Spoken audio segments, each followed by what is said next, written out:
निगरां वज़ीर आला के लिए मोहसिन रजा नकवी, आहद चीमा, नवीद अकरम चीमा और अहमद नवाज सुखेरा के नामों पर गौर होगा।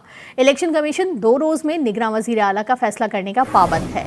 ज़राए के मुताबिक निगरां वज़ीर आला के नाम का ऐलान आज मुतवक्किल है। निजी टीवी को इंटरव्यू में कहा कि एस्टैब्लिशमेंट न्यूट्रल नहीं है।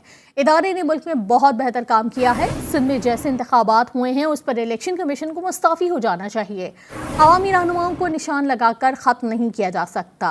मुल्क बचाने और हकीकी आज़ादी की जंग लड़ते रहेंगे। रेड लाइन कोई नहीं लगा सकता। इंतखाबात के नाम पर मजाक कबूल नहीं। सिंध में धांधली नहीं धांधला हुआ। जो कुछ PDM ने 8 माह में तबाह कर दिया, दुश्मन 74 सालों में तबाह नहीं कर सका। इमरान खान का निजी टीवी को इंटरव्यू इलेक्शन कमीशन की कारकर्दगी पर सवाल उठा दिया। पंजाब में नून लीग का निगरां वज़ीर आला लाए तो कबूल नहीं करेंगे। कहा पंजाब और बलूचिस्तान में रेड लाइनों की बात हुई, अफसोस के करप्शन को कबूल कर लिया गया है। फिलहाल एस्टैब्लिशमेंट भी न्यूट्रल नहीं है। निजी टीवी को इंटरव्यू देते हुए कहा कि पाकिस्तान में तब्दीली नागुज़ीर है। ऐसा नहीं हो सकता कि चोरों को बार बार NRO पर NRO दिया जाता रहा। मुल्क एक नेमत है। हकीकी आज़ादी की जंग लड़ रहा हूँ, किसी की खुशी या नाराजगी से नहीं डरता। कातलाना हमले में 3 तरफ से गोलियां चली। अल्लाह पर यकीन है कि कोई जान नहीं ले सकता। सिंध में जरदारी सिस्टम है, करप्शन ऊपर से नीचे तक है। कराची के इंतखाबात में मुकामी क़यादत न होने का नुकसान हुआ।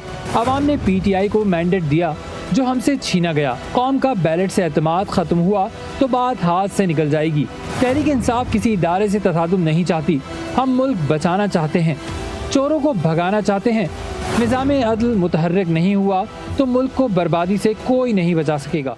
फिल्म पर तनकीद की है, जबकि दूसरी जानिब भारतीय नजात बरतानवी वज़ीर आज़म ऋषि सुनक नरेंद्र मोदी के हक में बोल पड़े। BBC की दस्तावेजी फिल्म दी मोदी क्वेश्चन में ये सवाल उठाया गया है कि नरेंद्र मोदी बतौर वज़ीर आला 2002 के गुजरात फसादात को रोकने और मुलव्वस अफराद के खिलाफ कार्रवाई में नाकाम क्यों हुए। हकीकी वाक़यात पर मबनी इस फिल्म का जिक्र बरतानवी पार्लियामेंट के सेशन के दौरान भी आया।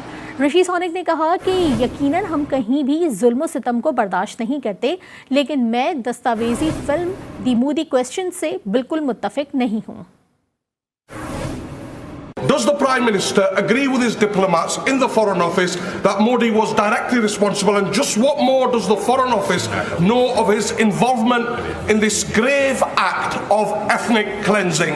Mr. Speaker, the UK government's position on this has been clear and long-standing and hasn't changed. Of course, we don't tolerate persecution where it appears anywhere, but I'm not sure I agree at all with the characterization that the Honourable Gentleman has put forward. उन्हें fail की मजम्मत करता है। दफ्तर खारजा ने कहा कि बेहुदा वाक़े से मुसलमानों के मजहबी जज्बात को सख्त ठेस पहुंची है।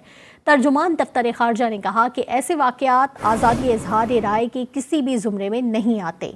आलमी बिरादरी इस्लामोफोबिया के बढ़ते हुए रुझान के खात्मे के लिए इक़दामात करे।